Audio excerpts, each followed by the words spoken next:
For farmer Saziso Khumalo, the future is uncertain. She knows the elephants will return.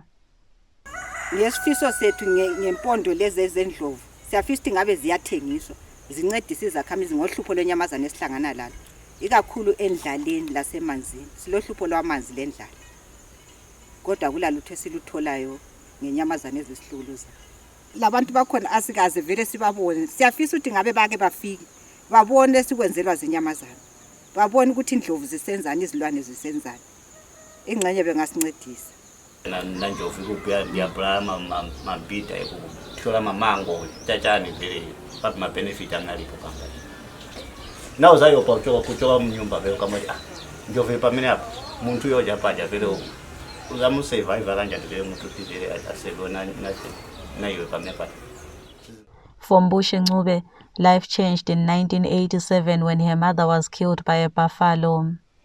Ndakarwadzikana ndikafunga kuti ipapo mai ndiwo yanga iri hasi ichitibhadharira chikoro takaguma tisina kudzidza vokumbira kuti kana vawana nedambudziko rinenge seiri vakwanise kuvadzidzisa vakontinye vapedze chikoro chavo vavachengete until vaze vakure ndozvatinochema nazvo. Laba abantwana abayanga abangalaba abanabafundi ngoba sikuma sabantwana bayebahlezi abafundi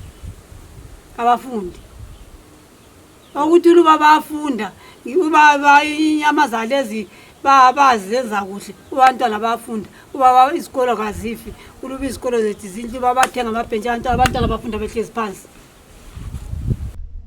Isaac Ntuli's frustration is shared across this landscape. For villages living shoulder to shoulder with elephants, global policies feel distant, unresponsive and painfully disconnected from daily survival. For Maria Shoko, the elephant that killed her son is not a symbol of conservation. It represents hunger, loss and unanswered questions. Her plea echoes a simple truth. People living with wildlife want dignity, not despair. As more voices rise, the message becomes clearer. Coexistence must come with benefits, otherwise conservation becomes a burden carried by the poorest.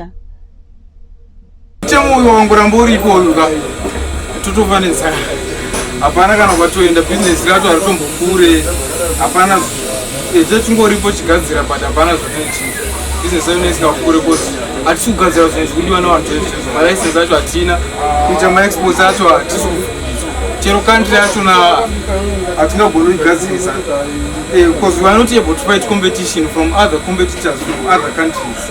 Tafara Majasi represents a new generation, young people who want wildlife to create jobs, not fear. For them, sustainable trade is not a threat, it is a lifeline.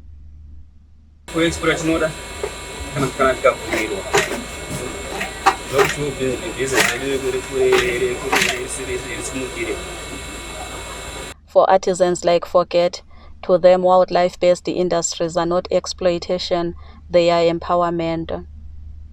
These are the members of the community who live with the brunt of animal attacks or life attacks and want to make sure that they are also involved in shaping the CITES agenda and agreements. As a board, we have agreed to establish the Zimbabwe chapter of the CITES Global Youth Network. CITES perspectives should be shared by the youth. These are young people who walk great distances to schools, great distances to shopping centers and so on, and more often than not, we hear someone has been attacked by wildlife. We are also pushing the human rights agenda as well as food security, and when we look at NDS2, the focus is on eradication of poverty, and want to make sure that our people, especially those who are in this landscape, are supported so that they benefit from the wildlife they are living with. The use of animal products, for example, elephants, leather products, and so on, we are pushing so that our people benefit. We are also pushing for the removal of giraffes on their appendices.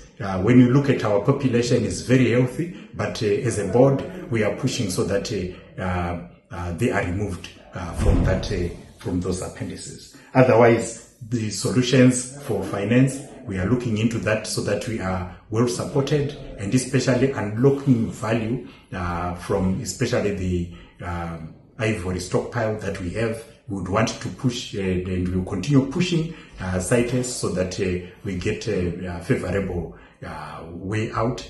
They allow us to unlock our value so that we then go back to these communities and support the communities. ZimParks is already on the ground, delivering agriculture, strengthening crows and responding to attacks, but stretched budget mean the impact is limited. More resources could transform safety for thousands.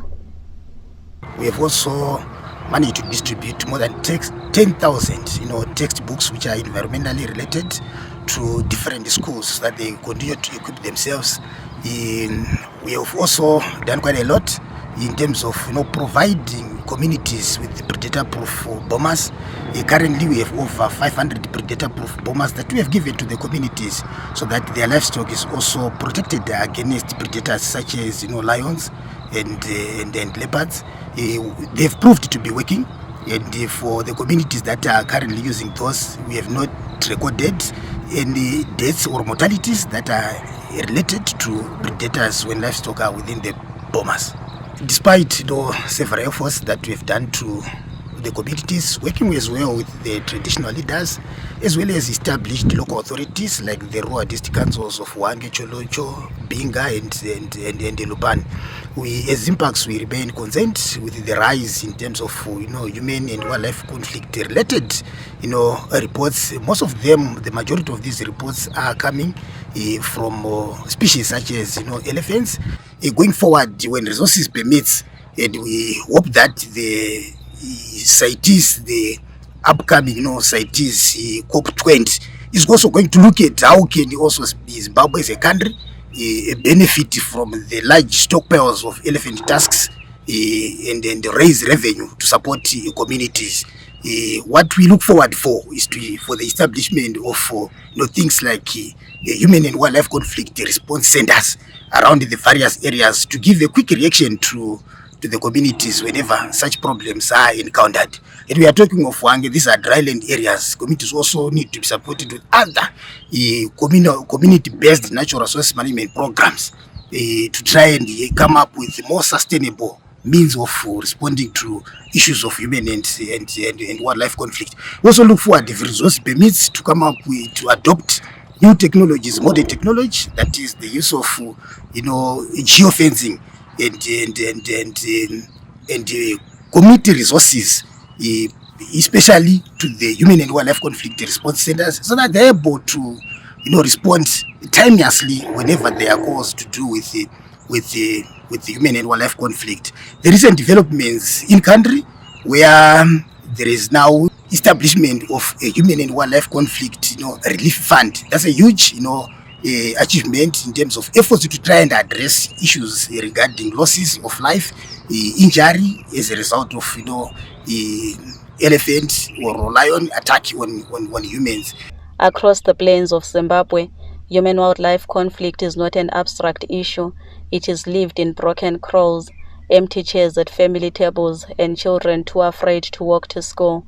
And yet this is a story of resilience, families rebuilding, leaders demanding justice, and artisans imagining new futures. Zimbabwe's message to the world is simple. Conservation must protect people and wildlife equally because coexistence is possible.